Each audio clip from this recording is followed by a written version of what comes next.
What if the money in your pocket wasn't really yours? A startling question, isn't it? But then, what is money really? It's not the paper, or the metal coins, or even the digital numbers on a screen. It's a concept, an idea, an agreement, it's a promise. Let's delve into the concept of fiat money, a term that may sound foreign but is as close to us as the banknotes we use every day. Fiat money is currency that a government has declared to be legal tender. It's not backed by a physical commodity like gold or silver. Its value isn't intrinsic. It doesn't have value in and of itself. It's not the paper or the coin that holds value, but rather it's the promise that it represents. The word fiat comes from Latin, meaning let it be done or it shall be. It's a decree, an order, a mandate. When a government issues fiat money, it's essentially saying this is money, and you shall accept it as payment for goods and services.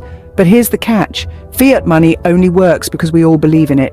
It's a shared illusion, a collective agreement. We accept a piece of paper or a digital number as payment because we trust that others will do the same. We believe that the government will maintain its value. However, this system is not without its flaws. The value of fiat money is vulnerable to inflation. If a government prints too much money, the value of that money can decrease. This is why some people prefer to invest in assets that are more resistant to inflation, like real estate or gold. So, what's in your wallet?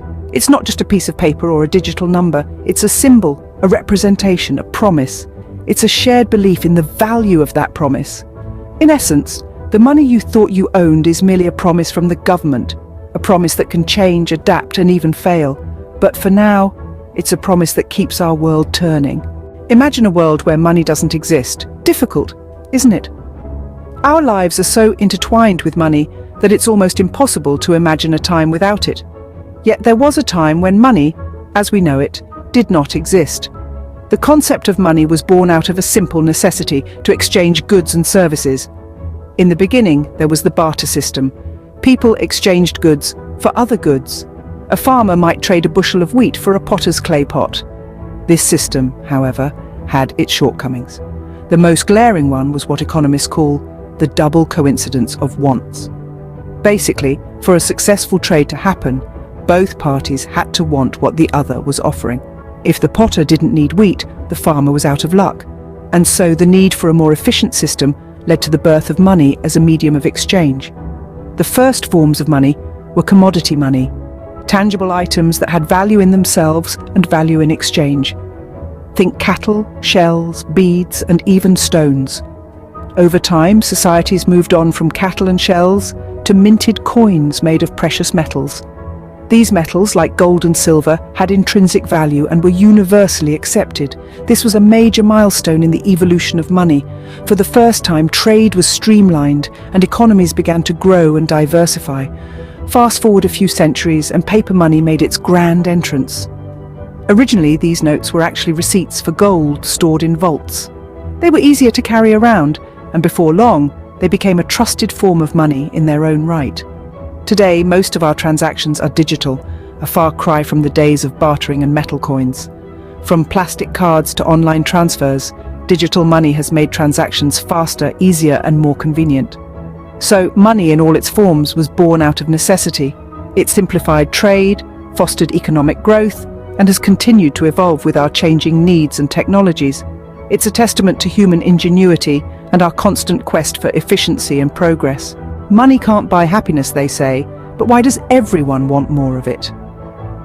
Let's delve into the power of money, and perhaps we might just find our answer. Money, in its simplest form, is a tool that facilitates exchange. But it's more than just a medium of exchange. Money serves as a store of value, a concept that's as intriguing as it is practical. Imagine you're a farmer in the olden days, trading wheat for shoes. But what if you don't need shoes right now?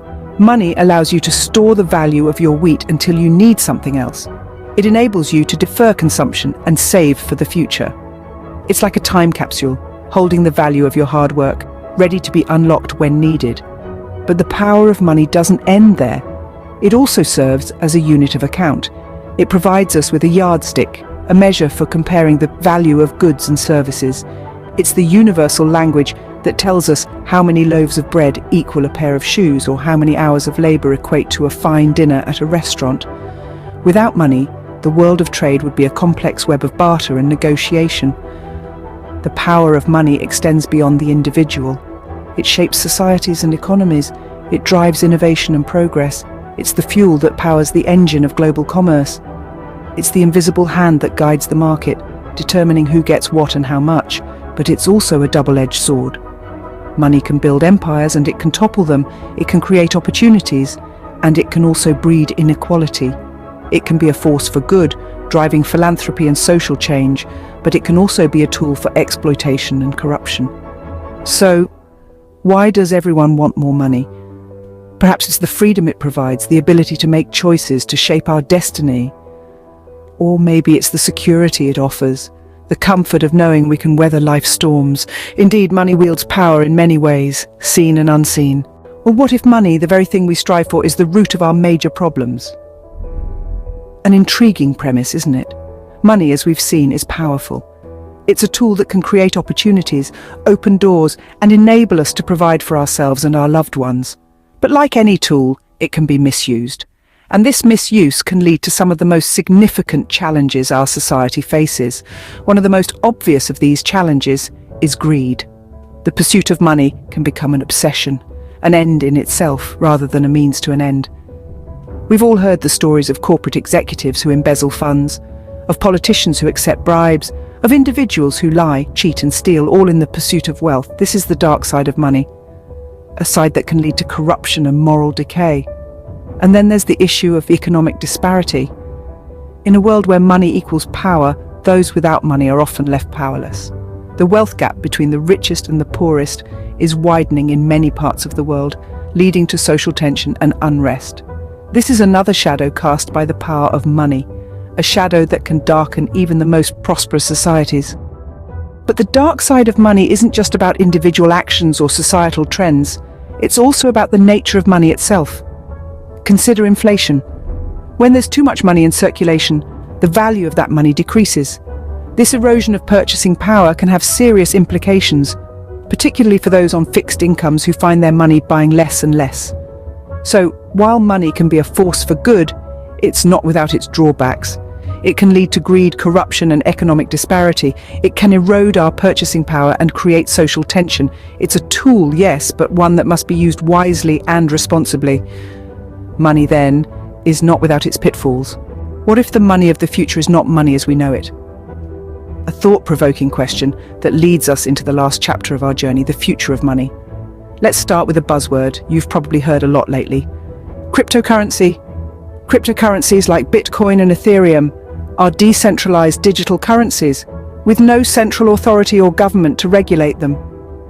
This has its benefits, such as providing an opportunity for financial inclusion for those who don't have access to traditional banking systems. Moreover, it offers a high level of privacy and security, making transactions more secure than ever before.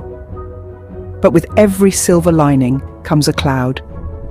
The volatile nature of cryptocurrencies can lead to financial instability, and the cloak of anonymity they provide can be exploited for illegal activities.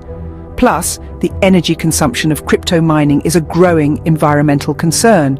Then there's the rise of digital payments. The convenience of paying with a swipe or a click is undeniable. Digital payments can speed up transactions, reduce the need for physical cash, and make it easier to track spending. They're especially useful in a world increasingly wary of germs and viruses. Yet they too have their drawbacks. There are privacy concerns, as every transaction leaves a digital footprint. And what about those without access to the internet or smartphones? The shift towards a cashless society could leave them behind. We're also seeing a rise in the concept of programmable money, money with built-in rules about how it can be spent. Think of it like a digital check that can only be cashed for specific items or services. This could revolutionize the way we use and think about money. The future of money is undeniably digital, but it's also uncertain. It's a future full of potential and fraught with challenges. But isn't that the nature of progress? As we stand on the brink of a monetary revolution, one can't help but wonder, what's next for money? Subscribe for more videos like this. Turn on notification and leave a like to help the channel out. Thank you for watching.